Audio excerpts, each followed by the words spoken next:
Subscribe to our channel by clicking the subscribe button. Click the bell button and enjoy the latest uploads from our channel. Let us begin with our first topic, that is need for classification of living organisms.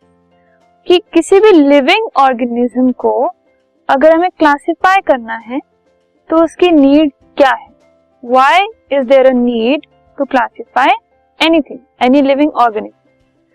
So जो living organisms हैं, ठीक है, they have evolved on the earth over millions of years. Millions of years पहले जितने भी organisms थे, जो primitive organisms थे, उससे इवॉल्व होकर आज की डेट में अर्थ पर जितने भी ऑर्गेनिजम्स हैं, उनकी जो प्रेजेंस है वो पिछले सारे ऑर्गेनिजम्स के बाद इवॉल्व होकर पॉसिबल हुई है. There is a vast variety of living organisms. बहुत सारे तरह के लिविंग ऑर्गेनिजम्स प्रेजेंट हैं अर्थ पर. Living organisms show a wide range of variations. बहुत अलग अलग वेरिएशंस भी हैं.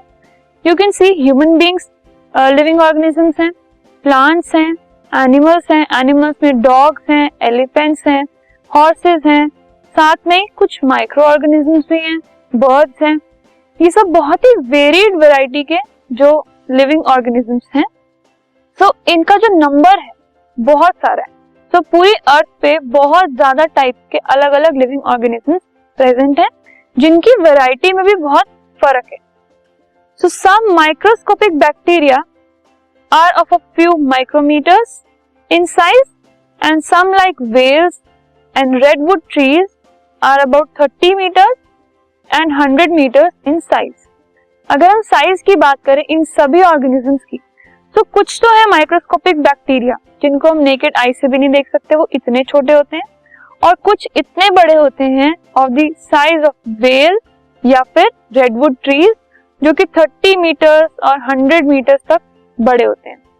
So you can see there is a variation in size. Size varied है. हम ये नहीं कह सकते कि लिविंग ऑर्गेनिजम्स का साइज इतना होता है, हम उसको फिक्स नहीं कर सकते. So that can be small, इतना स्मॉल कि हम उसको देख भी ना सकें, and that can be big up to 100 meters. Some pine trees live for thousands of years while insects like mosquitoes die within a few days. Now we are talking about life span.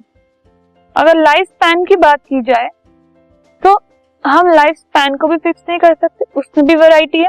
कुछ pine trees ऐसे हैं जो 1000 year तक रह सकते हैं, ठीक है, लेकिन कुछ ऑर्गेनिज्म जैसे कि मस्कीटोज हैं, वो कुछ दिनों में ही उनकी डेथ हो जाती है.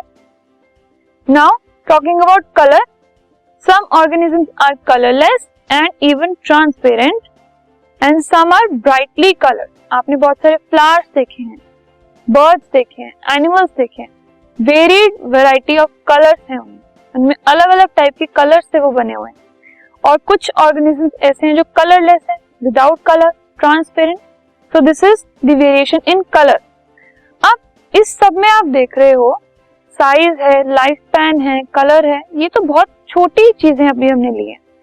इससे भी माइन्यूट और बहुत ब्रॉड चीजें हो सकती हैं जिनके ऊपर बेस हम ये कह सकते हैं कोई ऑर्गेनिज्म दूसरे ऑर्गेनिज्म से अलग है, ठीक है. सो क्योंकि there are millions of organisms present on earth, तो उनको अलग अलग कैरेक्टरिस्टिक्स मिले हुए हैं, उनकी अलग अलग प्रॉपर्टीज हैं, वो अलग अलग तरीके से बिहेव करते हैं, अलग अलग जगह पर वो रहते हैं. सो हर तरीके से अगर हम एक एक इंडिविजुअल ऑर्गेनिज्म को स्टडी करने लगे, so it will be very difficult for us to study each and every organism. तो उसके लिए उनमें कुछ सिमिलैरिटीज ढूंढकर उनको ग्रुप कर दिया जाता है, क्लासिफाई कर दिया जाता है. इससे क्या होता है कि हम एक ऑर्गेनिज्म नहीं स्टडी करते, बल्कि उसका पूरा ग्रुप अगर हम स्टडी कर लें, तो उस पूरे ग्रुप के जितने भी ऑर्गेनिजम्स हैं सबके बारे में हमें इंफॉर्मेशन मिल जाती है. So it becomes very easy to know कि किस टाइप के ऑर्गेनिजम्स प्रेजेंट हैं और उनकी क्या क्या कैरेक्टरिस्टिक्स हैं, प्लस उनको स्टडी करना हमारे लिए बहुत इजी हो जाता है. So to understand and study all these organisms is impossible. Individually अगर हम इनको स्टडी करें so it is impossible. But if they are arranged into different groups based on their similarities, in characteristics then it is easier to study the different groups as a whole. एक group को as a whole हम easily study कर सकते हैं as compare to studying each and every individual organism. सो इसीलिए organisms को classify किया जाता है।